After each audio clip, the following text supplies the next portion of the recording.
Hi guys, and welcome back to another New World video. Today we're going to be completing the Starstone Barrows expedition in as few steps as possible. If you aren't already subscribed and you want to see more content like this, make sure you hit that red button down below. And with that said, let's get right into this. Okay, so as we move into the first room, the ancient halls, there's just a few waves of enemies that you need to defeat to get through this. Then there's some corridors with some more enemies, and then there's this bridge. This bridge has some higher level, more elite enemies, and some basic ones as well. Shouldn't be too much work, and then you just have to open the Azov seal that is locking this door.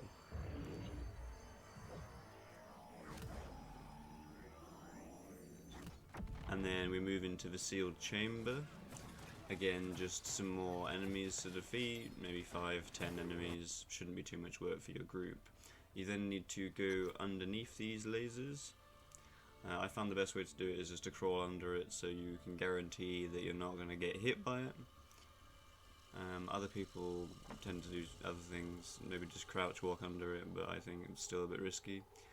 But this is where we find our first expedition chest, so make sure you grab that. And then we've got some more lasers to navigate as we move into the Forbidden Passage.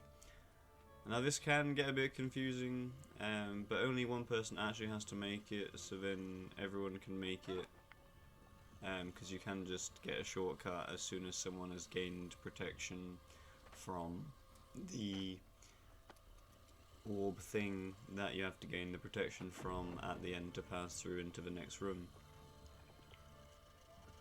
But if you're doing it for the first time, this is the path that you would need to take if no one else has already got to the end. But as you can see, someone has just gained protection and has already completed the other part of this parkour. You just continue running ahead and go round, and this guy is just letting people come through because it's given them a shortcut to get to us. But this is where you would grab the protection from as you would run around and do a bit more parkour to get round. But if you have people who know what they're doing in your group anyway, it does help. And then the person with the protection needs to stop those lasers so then everyone else can get through. And then we find our second expedition chest and a respawn point.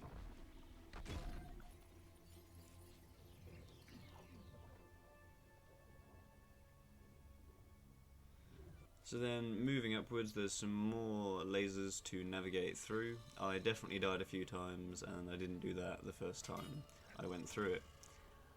In this room there was an ancient bones as part of the Archimedes quest. A person for that is in this room, but I had taken so long to get through it, my team had already killed it.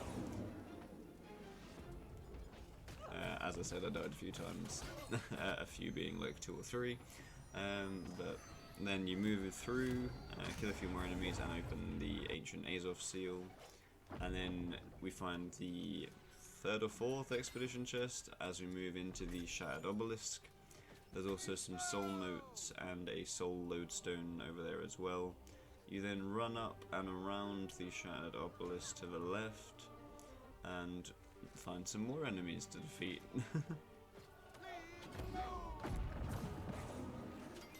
And once you've got through these enemies, you're going straight ahead and unlocking the next Azov seal door.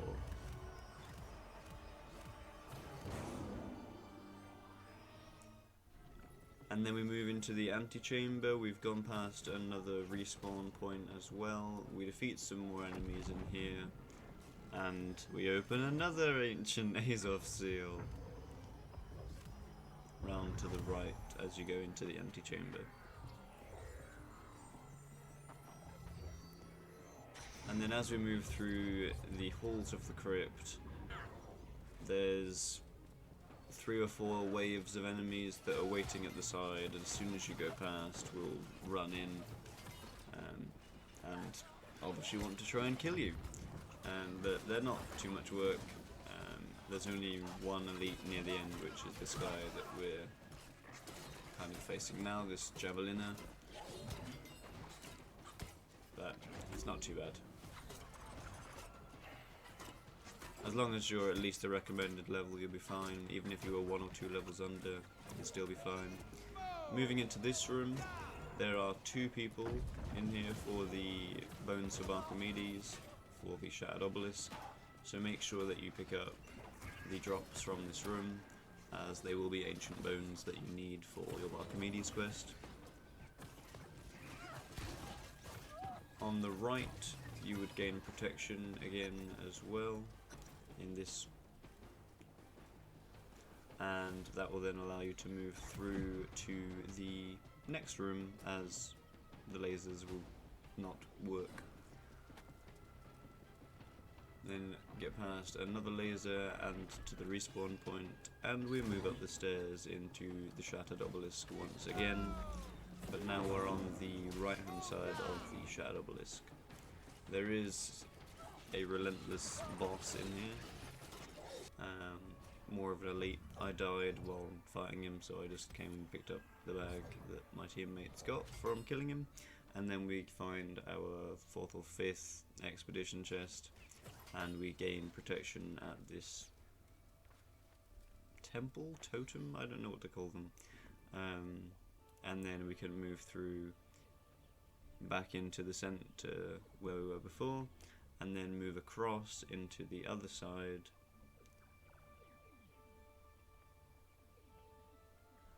so then we can go and gain an obelisk key, which we can then have blessed, so we can enter the Regent's Chamber. The ornate chest is where we grab the obelisk key, and obviously we can't enter the Regent's Chamber yet, so then we have to go and get the key blessed, so then we can then enter the Regent's Chamber. And my team had already done this, so then I had to like run over there to kind of show you guys, but then run back through. We're then not able to go back through the same way that we went before, so then you have to return through the halls of the crypt, running past some more waves of enemies, to return to the antechamber, where you can input the key and enter the crypt of the Regent as we move into the final boss. There is one more respawn point there, but if you die in the boss fight, you won't be able to respawn. I have left the majority of the boss fight in, because obviously it's useful to know like how the boss works and that kind of thing. I love how he spawns in, it's a really unique animation.